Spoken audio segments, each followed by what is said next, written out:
Listen closely.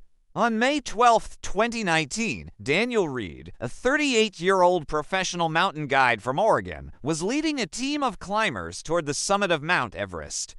He wasn't new to danger. This was his 5th time guiding on the mountain, but this climb felt different. Maybe it was the season's record number of permits, or maybe it was the quiet look on the face of his client, Mark Peterson, a 49-year-old high school teacher from Colorado.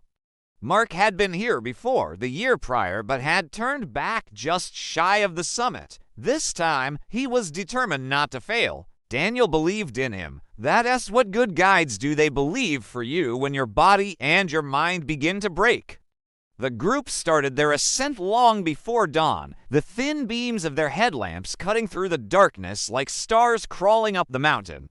The air was painfully cold, each breath shallow and slow. The snow beneath their boots crunched like dry glass. Around them, dozens of climbers from other expeditions were moving upward to some fast, some barely standing, all chasing the same dream. By late morning, they reached the Hillary Step, one of the final, most treacherous obstacles before the summit. But when they arrived, a problem. The fixed ropes, the lifelines for climbers, weren't ready. Climbers began to pile up, forming a narrow, congested line that stretched down the ridge. Men and women waiting in the death zone, where the oxygen is 1/3 of what you breathe at sea level. In this place, your body starts to die the moment you stop moving. Daniel kept checking his watch. He'd made a strict rule with every team he led. No matter what, turn around by 2 p.m. It was a rule designed to keep people alive. But as the hours ticked by, that rule became harder and harder to enforce. Mark was struggling. He was running dangerously low on oxygen, but his eyes were locked on the summit above, shimmering in the sunlight just beyond their reach. "We can make it," he said through shallow, desperate gasps. Daniel hesitated. He knew what this mountain could take. He had seen its unforgiving nature before, but he also saw the fire in Mark's eyes, that stubborn, impossible hope that brings people to Everest in the first place. So he made a fateful decision. He stayed, at 4:10 p.m., long past the safe window for descent. They reached the top. Mark dropped to his knees, tears freezing on his cheeks as he stared at the endless sky. He had done it. Daniel gave him a brief, weary smile, then immediately checked his oxygen gauge. The needle was hovering near empty. They didn't have much left. "We have to move," he urged. But the descent was worse than either of them could have ever imagined. The wind had picked up, howling through the ridges at 70 miles per hour, screaming like a freight train. The temperature plummeted to a bone-chilling -40 degrees. Snow whipped across their faces, blinding them, turning their world into a disorienting swirl of white. Then came the radio calls from below. A storm was rolling in fast. Visibility dropped to nothing. Climbers were now scattered across the slope, disoriented, their oxygen tanks running dry, their bodies failing. Mark stumbled, then collapsed in the snow. Daniel dropped beside him, fumbling with a spare oxygen canister, his numb fingers struggling to twist the valve open. The line hissed empty. He tried to lift Mark, to drag him, but his client's body was too heavy, too cold. "Just go," Mark whispered through blue lips. Daniel refused. He wrapped his arm around his client, shielding him from the relentless wind, shouting for help through the radio. All he got back was static. As night fell, a deep, suffocating darkness, the two men huddled together beneath a small ledge of ice, finding what little shelter they could. Daniel made one final, desperate call to base camp. His voice was faint, almost carried away by the wind. "Mark's gone." "I'm staying with him." There was a long, painful silence. Then another voice came through, a familiar one. His wife, Emily, had been patched through from their home in Oregon. She was 7 months pregnant with their first child. "Danny," she said softly, her voice an anchor in the storm, "come down, please." He told her he couldn't, that he loved her, that he wished he could hold her one more time. And then, quietly, he said, "Tell our daughter." I tried to do the right thing. The radio crackled and then went still. When rescuers reached the area the next morning, the storm had cleared. The sky was a brilliant, unforgiving blue. They found Mark and Daniel sitting side by side in the snow, their bodies dusted in white, facing the sunrise. Both had died of hypothermia. The oxygen deprivation, combined with the brutal storm, had left them no chance. Daniel's hand was still resting on Mark's shoulder, a guide to the very end. That day, 6 other climbers were lost on Everest. It became one of the deadliest seasons in recent years, a grim reminder that even in our modern age, with all our technology and experience, the mountain still decides who gets to come home. Today, Daniel's name is carved into a small memorial stone at base camp. Every spring, new climbers stop to read it before they begin their own ascent. They say it feels like he's still there watching the ridge, waiting, a silent guardian ready to guide someone home. Thank you for watching. If this story moved you, please consider liking the video and subscribing to our channel for more stories of human courage and endurance. Stay safe, and we'll see you next time. It was May 19th, 2017. Laura and David Henning, a couple from Boulder, Colorado, stood at the foot of Mount Everest, ready to chase a dream. For most climbers, oxygen tanks, Sherpa support, and radio contact are lifelines. But not for them. Laura wanted to become the first American woman to summit without bottled oxygen. No shortcuts, just pure human will against the raw power of nature. David, an elite mountaineer known as the Wolf of the North, wasn't there for a record. He was there for her, to be her guardian. Before they left, a shadow of unease fell over their home. Their 12-year-old son, Caleb, woke from a nightmare, tears streaming down his face. He dreamt of 2 people, lost on an icy ridge, their calls for help swallowed by the wind. Laura held him close, her voice a soothing balm against his fear. "Mountains test you," she whispered, "but they don't take you if you respect them." These would be the last words she ever spoke to him.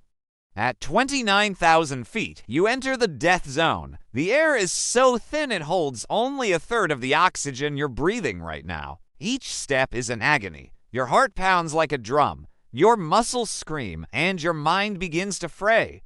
It's a place where the human body is actively dying. But on May 23rd at 2:45 p.m., Laura and David broke through that ceiling of suffering. They stood on top of the world. Below them, the curve of the earth glowed in the afternoon sun. Above, the sky was a deep, dark, cosmic black. They had done it. They embraced, snapped a few photos to capture the impossible moment, and then turned to go down. But they were already fighting a losing battle against time. The unwritten law of Everest is brutal and simple. If you renot on your way down by 2 p.m., you're not coming down at all. The descent is the true killer, far more treacherous than the climb. As they began their retreat, the sun dipped below the jagged horizon. The temperature plunged to a life-shattering -40 degrees. A 70-mile-per-hour wind tore across the ridge, whipping up a blinding whiteout. Visibility dropped to 0. In that swirling, frozen chaos, they were separated. No one knows exactly how. Just before midnight, David staggered back into Camp 4, alone. He was delirious, frostbitten, and barely conscious. He told the other climbers he just needed an hour to rest. Then he was going back for Laura. They pleaded with him, telling him it was a suicide mission. But his love for her was stronger than any survival instinct. He grabbed fresh oxygen bottles, strapped them to his pack, and walked back out into the heart of the storm.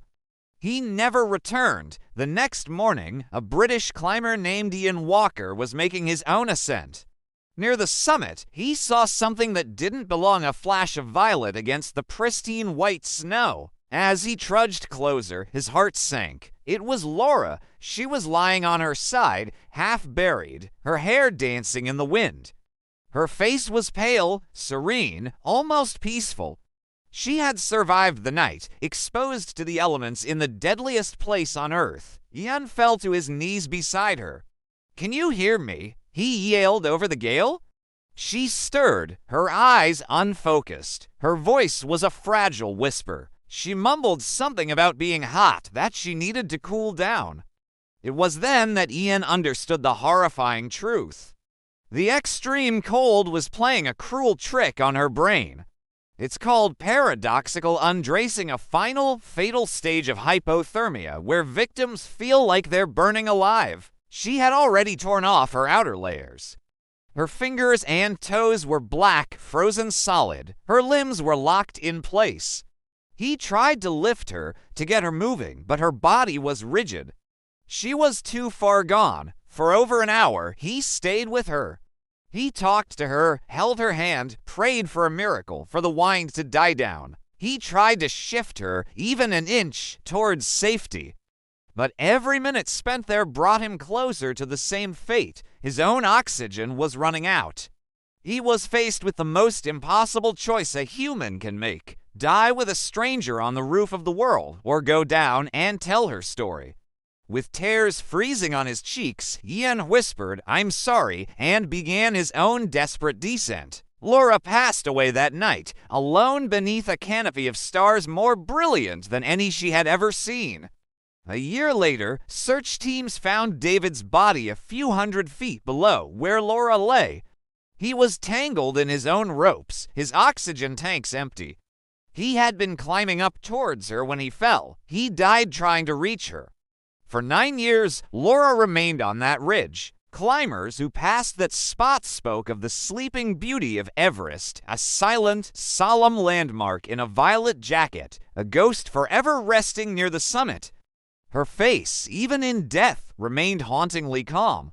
Then, in 2026, Ian Walker returned. He couldn't let her story end that way. He led a small, dedicated recovery team back up the mountain. They found her exactly as he had left her. With great care, they carried her off the main climbing route and laid her to rest in a more sheltered spot beneath a ridge. They wrapped her in the American flag she had carried with her, a symbol of the dream she had died for. Before they left, Ian placed his gloved hand on the snow beside her grave. He whispered, "You made it higher than any of us ever will," and in that moment, for the first time in nearly a decade, the relentless wind of Everest fell silent. Their story is a powerful reminder of the human spirit's ambition and the profound, unbreakable bond of love. Thank you so much for watching. If this story moved you, please consider liking the video and subscribing to our channel for more stories that deserve to be told. Stay safe, and we'll see you in the next one. Have you ever had a dream so powerful you'd risk everything for it? For Karen Whitmore, that dream was a mountain. Not just any mountain, but the highest, most unforgiving peak on Earth, Mount Everest. In October 2017, Karen, a 42-year-old experienced climber from Montana, stood at the foot of her ultimate challenge. She and her husband, Daniel, had joined an American expedition, their hearts set on the summit. Daniel made it to the top first, on October 3rd, but he returned a changed man, exhausted, half-frozen, and carrying a grave warning. The weather was turning. The wind was a beast waking from its slumber. He begged her not to go, but Karen just gave him that familiar smile, the one that saw risk as an old friend. "If I don't try now," she said, "I never will." The next morning, she stepped into the biting cold. The temperature had plunged to minus 30 degrees Celsius. The air was so thin it felt like breathing shattered glass. With her was another American climber, Ryan Jacobs, and two Sherpa guides. Every gust of wind howled, a symphony of defiance from the mountain itself, daring them to retreat, but Karen pushed on. She was chasing a dream that had haunted her since she was a teenager, a dream she refused to let fade. Against all odds, by early afternoon, she stood on top of the world, 29,032 feet above sea level.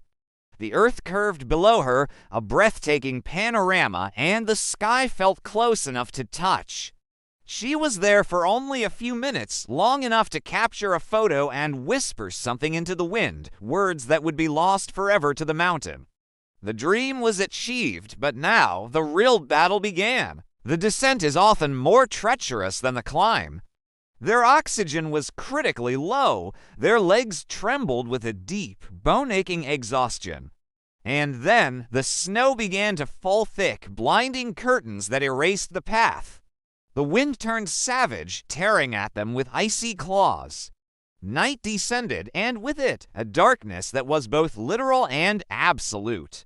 Every breath burned like fire in their lungs. The Sherpas, their experience screaming at them, urged the climbers to keep moving. They knew the grim truth of the death zone. To stop is to die, but Karen and Ryan were spent. Their bodies, pushed beyond every conceivable limit, could go no further.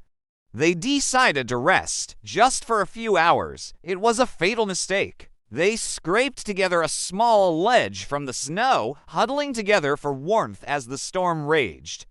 One of the Sherpas, a man named Tenzin, refused to abandon them. He was their last thread of hope.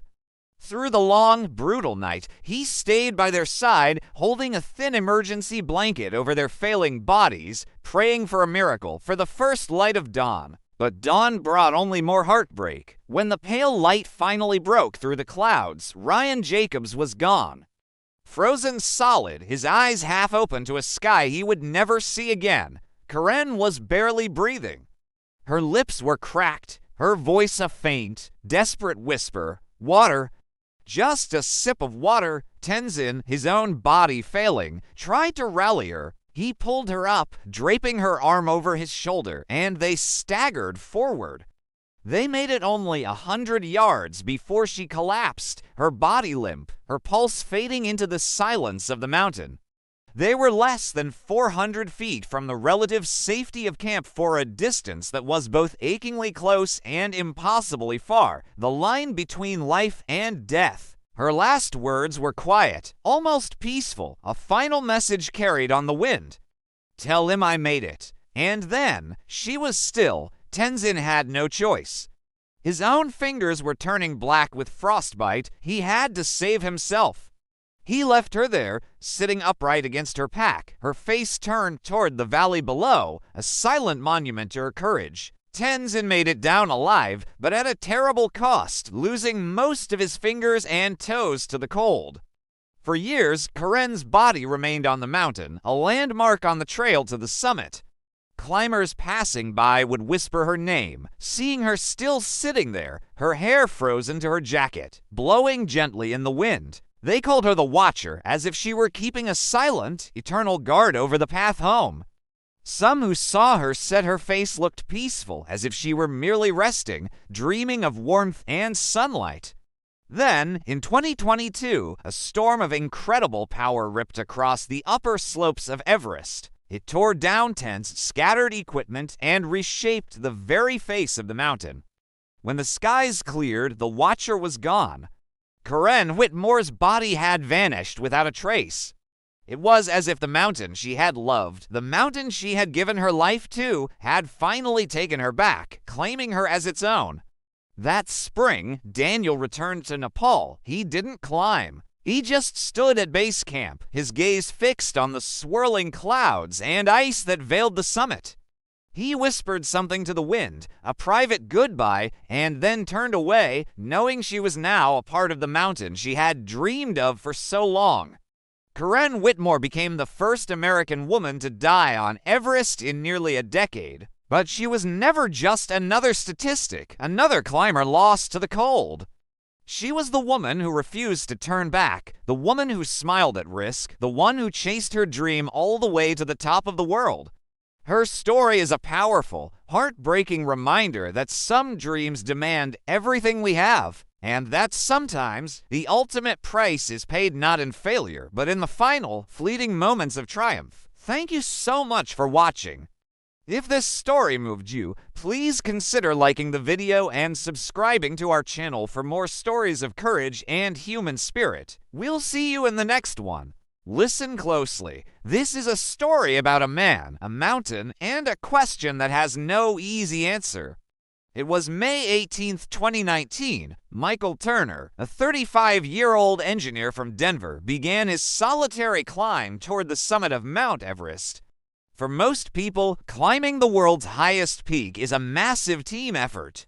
You have radio contact, Sherpa support, backup oxygen tanks, the works. But Michael was different. He had always been quiet, stubborn, and completely obsessed with the purity of the climb. He held this deep belief that the mountain only truly accepted you if you faced it utterly alone. This wasn't his first rodeo. This was his third attempt. In 2016, frostbite almost claimed 3 of his fingers, forcing him to turn back. In 2017, he made it tantalizingly close, within 1,000 feet of the summit, before a brutal storm nearly buried him alive. But this time, he told his friends, this time will be different. He wasn't just being optimistic, he was prepared. He had studied every inch of the route, memorizing every treacherous ridge and every fixed rope line. He packed with minimalist precision, just 2 emergency oxygen bottles, some high-energy food, and a small camera to prove he'd made it.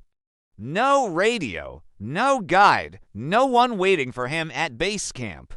It was just him and the vast, unforgiving sky. The last anyone heard from him was on the night of May 19th. Another climber from a distance spotted his headlamp, a tiny flickering star high on the ridge near the summit. Did he make it to the top? To this day, no one knows for sure. What we do know is what came next. The following morning, a team of Indian climbers was making their way up from the north side.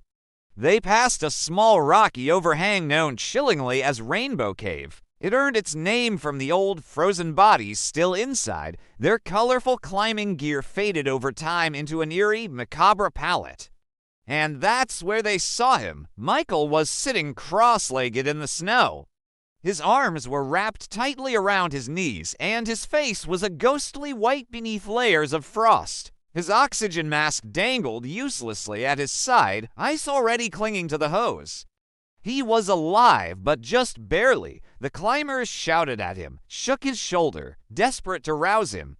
He blinked, slowly, like a man waking from a deep, terrible dream, but he couldn't speak. His lips were a deathly blue. The temperature had plummeted to minus 20 degrees Celsius, and the wind screamed through the cave like a freight train. They gave him oxygen from their own precious supply and shared what little warmth they could, but he wouldn't stand.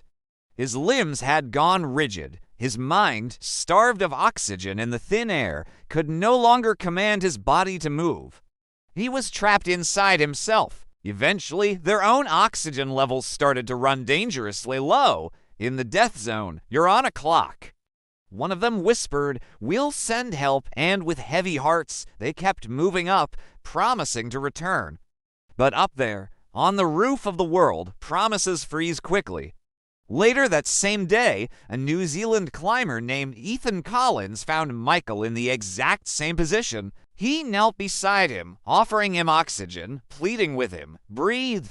You have to fight." Michael looked at him for a long moment through half-closed eyes, a flicker of understanding in them. Then, slowly, he shook his head. In a voice barely audible above the wind, he whispered, "It's okay. I'm tired." And that was all he said. Ethan hesitated, caught in a gut-wrenching dilemma. Every second he stayed, he was risking his own life. It was a brutal calculus of survival. Torn between the duty to help a fellow human and the primal instinct to live, he made a choice. He clipped his rope back on, took one last look at the dying man, and kept climbing toward the summit. Over the next 12 hours, more than 30 climbers passed that cave. Some stopped to check for signs of life. Others, seeing his condition, assumed he was already gone. Some whispered prayers as they carefully stepped over his outstretched legs. By sunset, Michael's body had gone completely still. His face, exposed to the elements, had turned black from frostbite, and the snow around him had crusted over like glass. The official cause of death was later confirmed as severe hypothermia and cerebral edema, a swelling of the brain caused by the extreme altitude and lack of oxygen. He hadn't died quickly. His body had slowly, system by system, shut down, one heartbeat at a time.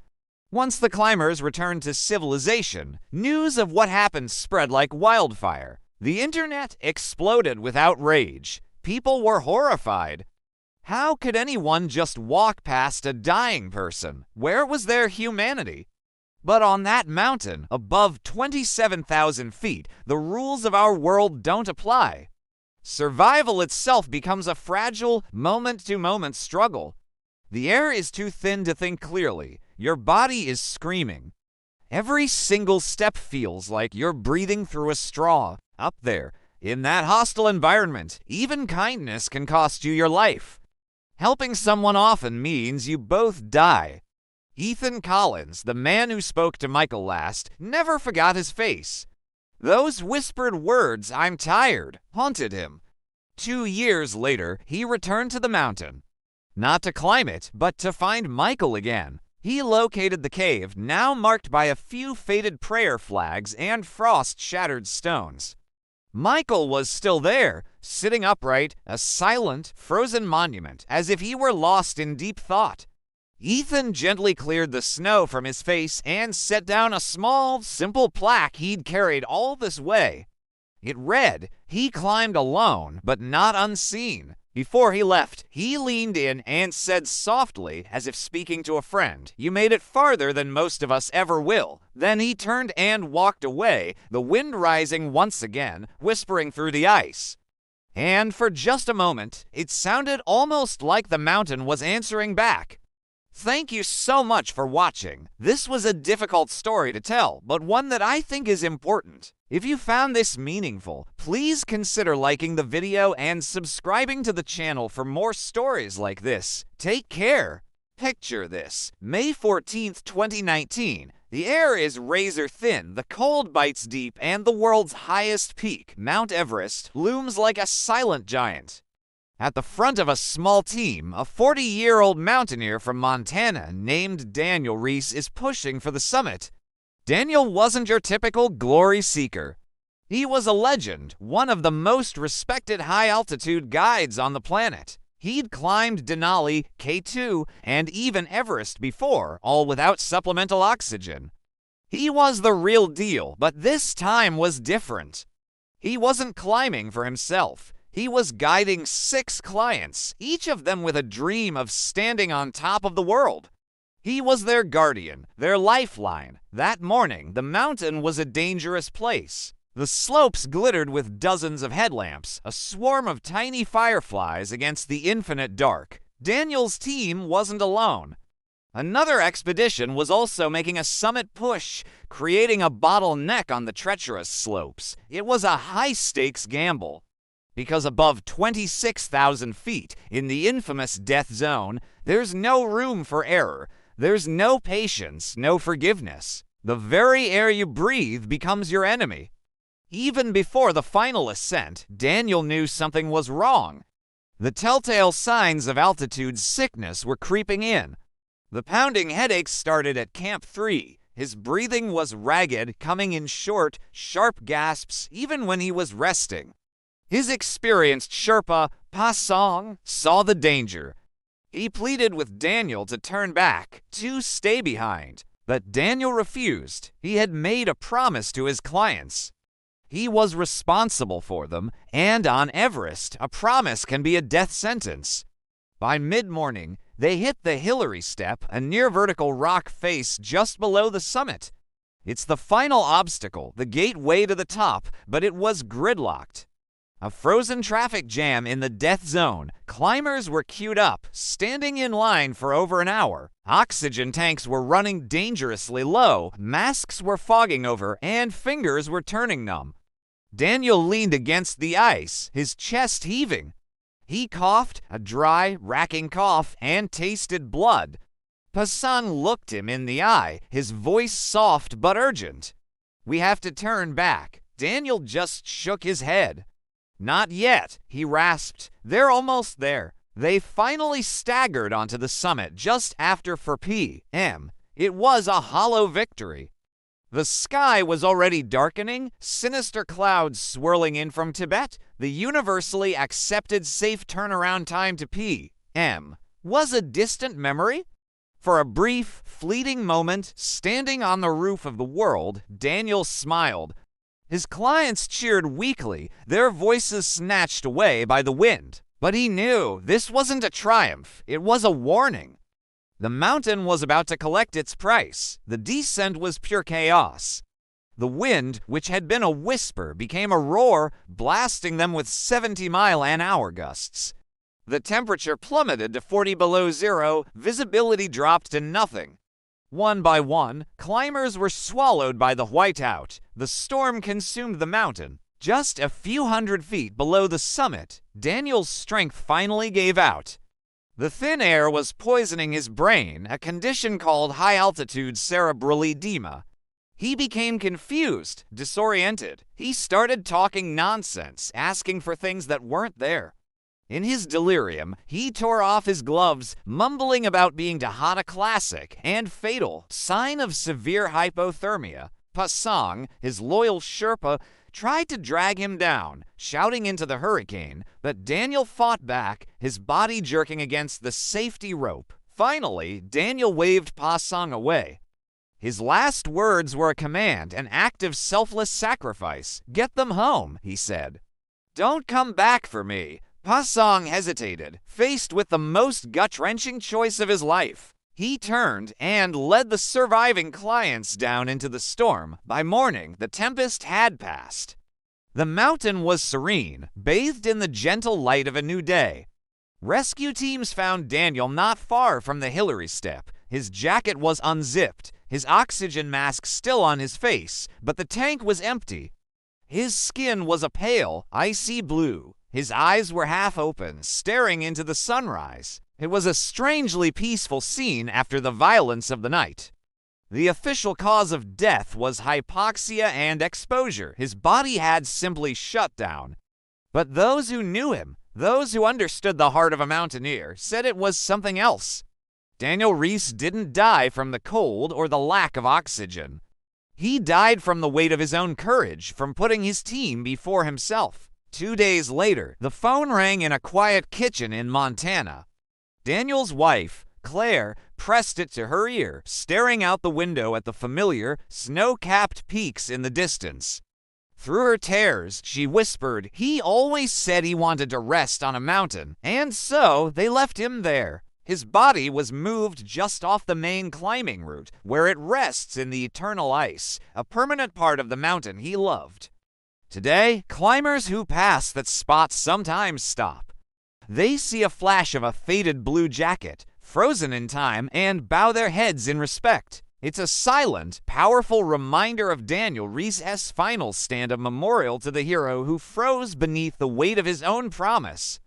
The stories of Everest are often about conquest, but the most profound ones are about sacrifice.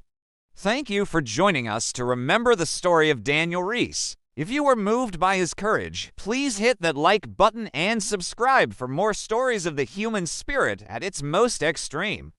Until next time, stay safe and keep exploring. Listen closely. This is the story of a dream that became a nightmare, a story of ambition, obsession, and the ultimate price one woman paid to touch the sky.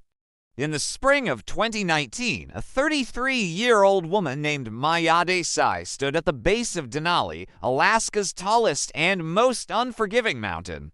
Her journey to this frozen wilderness began decades earlier in a place much warmer. Born in Nepal and raised in Texas, Maya spent her life chasing something she couldn't quite name, a sense of arrival, a feeling of finally being enough. The seed was planted when she was just 9 years old, flying over the Himalayas with her father. From that airplane window, she saw Mount Everest piercing the clouds like a silent god. In that moment, she whispered a promise to herself. One day, that promise became the quiet soundtrack to her life, humming beneath the noise of everyday routine work, bills, marriage. It was the low, persistent hum of a life that slowly, almost imperceptibly, dulls the edges of big dreams. Then, in early 2019, Maya decided it was time. The hum had become a roar she could no longer ignore. She poured her entire life into an American expedition to climb Denali, a mountain infamous for its brutal cold and violent, unpredictable storms. The cost was staggering, and not just in dollars. She remortgaged her house, drained her retirement account, and spent over $90,000 just preparing for the climb. It was an all-or-nothing gamble. Her husband, Daniel, was worried, but he understood the fire in her eyes. "If I don't do this now," she told him, her voice thick with conviction, "I'll regret it for the rest of my life." So she trained. For months, she pushed her body to its absolute limits. She ran up steep forest trails with a 40-pound pack strapped to her back, her legs burning. She woke before dawn to climb, squeezing in sessions before her work day began, pushing herself until her lungs felt like they were on fire. But even with all this effort, she was behind schedule. Her coach, a seasoned mountaineer, looked at her progress with concern. He warned her bluntly she wasn't ready. The mountain demanded more. Maya just smiled, nodded as if she were listening, and then quietly, stubbornly ignored his advice. This wasn't just a climb. This was a reckoning. She had something to prove, not to the mountain, not to her coach, but to that 9-year-old girl staring out the airplane window. By mid-May, she arrived at Camp 4, the final stop before the summit push. At 17,200 feet, the air was thin, sharp, almost metallic. The world felt alien.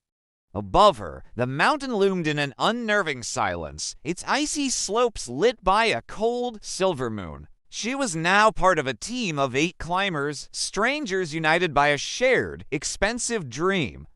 The plan was simple, a sacred pact in high-altitude mountaineering. Leave at midnight, push for the summit, and be on your way back down no later than to p.m. This was the golden rule. You turn around at to p.m. no matter how close you are. Because after that, Denali stops forgiving mistakes. But as Maya began the final ascent, time started to warp, slipping away with each labored breath. The route was unexpectedly crowded. Dozens of climbers were tied to the same fixed ropes, inching their way up the summit ridge like a slow-moving line of ants. The pace was agonizingly slow. The wind began to howl, a relentless, shrieking force that tore at her clothes and morale. Frost crusted over her goggles, blurring her vision. Every breath felt like swallowing shards of glass. To p.m. came and went. She was still far from the top. Her team leader, Evan, crackled over the radio, his voice urgent. "Maya, we need to turn back. We have to go down. Now." Silence. She didn't answer. Her voice was gone, stolen by the wind and her own single-minded obsession. She was deaf to everything but the promise she'd made to herself. Finally, at 3:30 p.m., a full 90 minutes past the absolute safe limit, Maya took her final, staggering steps onto the summit of Denali.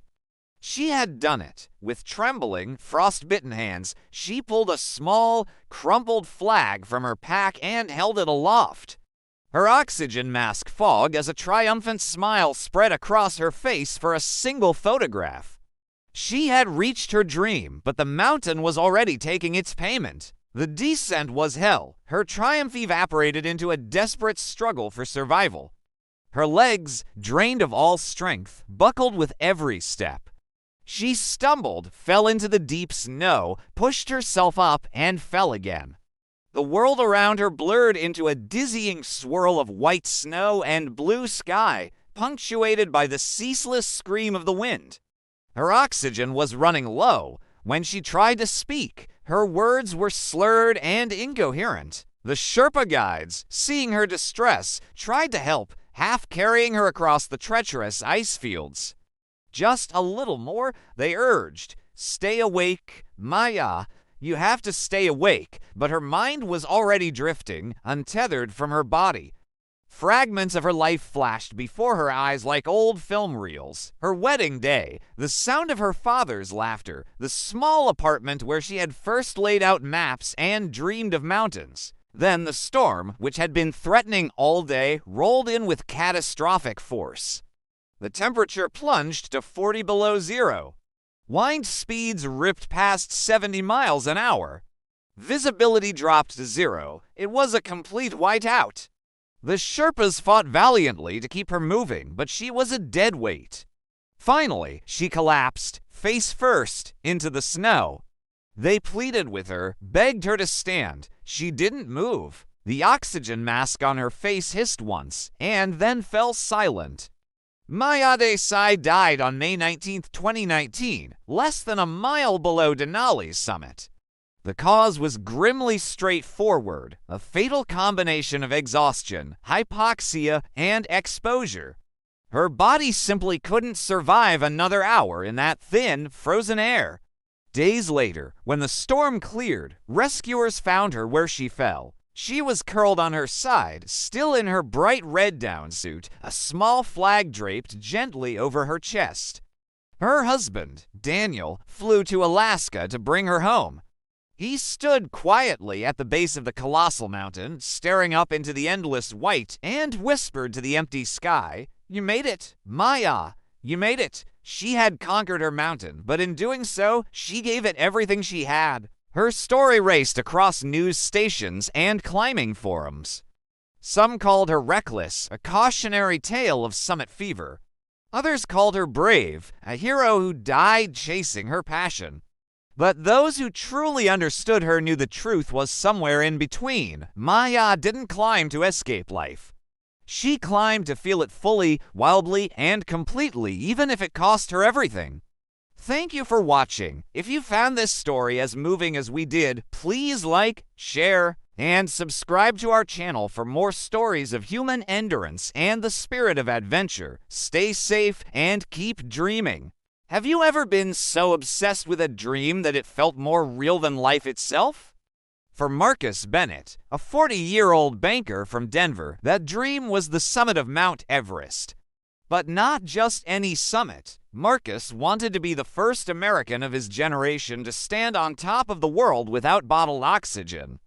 This wasn't just a climb, it was a crusade. Ever since he was a teenager, Marcus had been drawn to the mountains.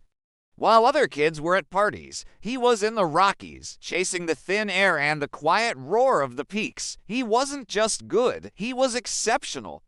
He'd scaled Mount Elbert over 20 times, conquered Denali in record time, and in 2021, he did something that made the climbing world stop and stare. He summited Cho'oyu, the world's 6th highest peak, alone and without oxygen.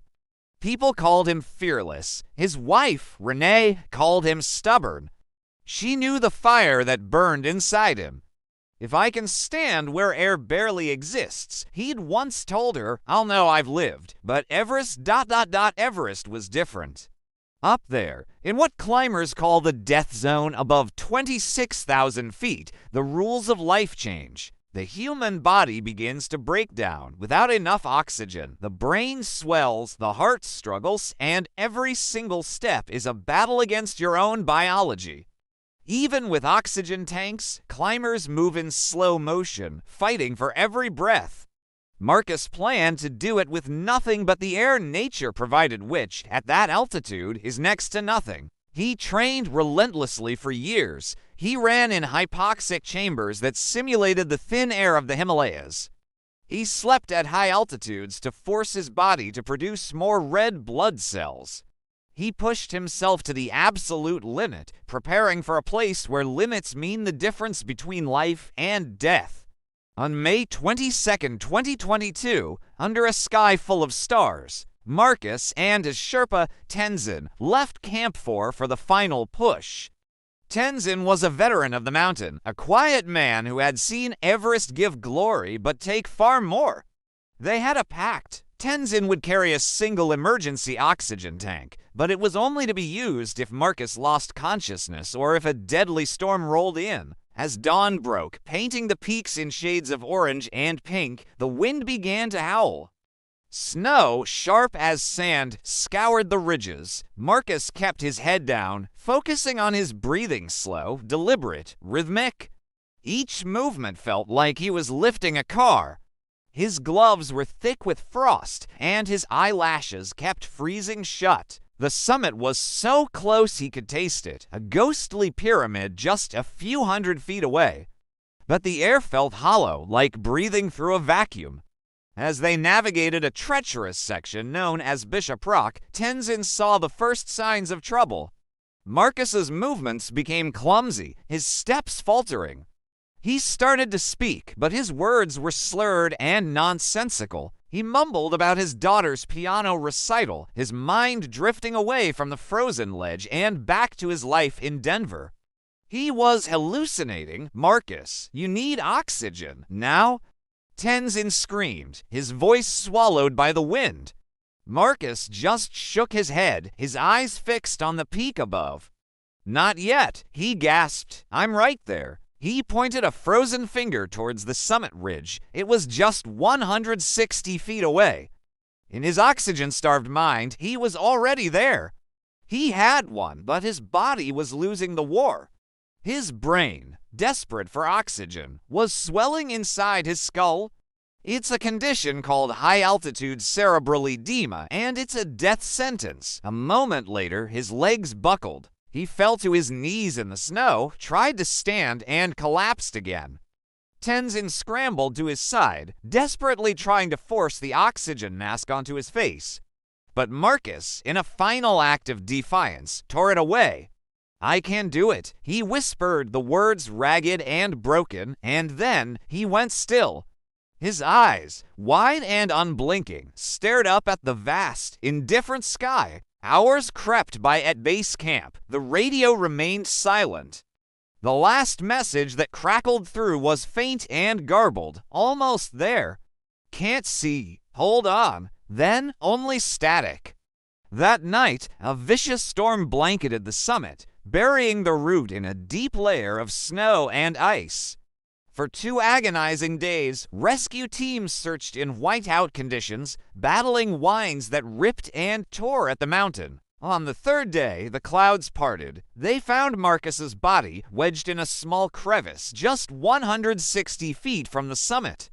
160 feet from his lifelong dream. He was frozen in place, a silent monument to his own ambition. Tenzin was never found. Some climbers speculate he fell while trying to get down after Marcus died. Others believe he stayed with him, refusing to leave his side until the end claimed him too. The official report was clear. Marcus Bennett had died from high-altitude cerebral edema. In the thin air of the death zone, his dream had consumed him. Back in Denver, when the news arrived, Renee didn't cry at first.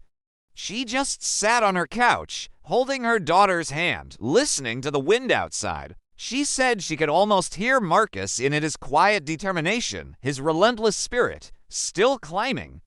His family made the difficult decision to leave him on the mountain.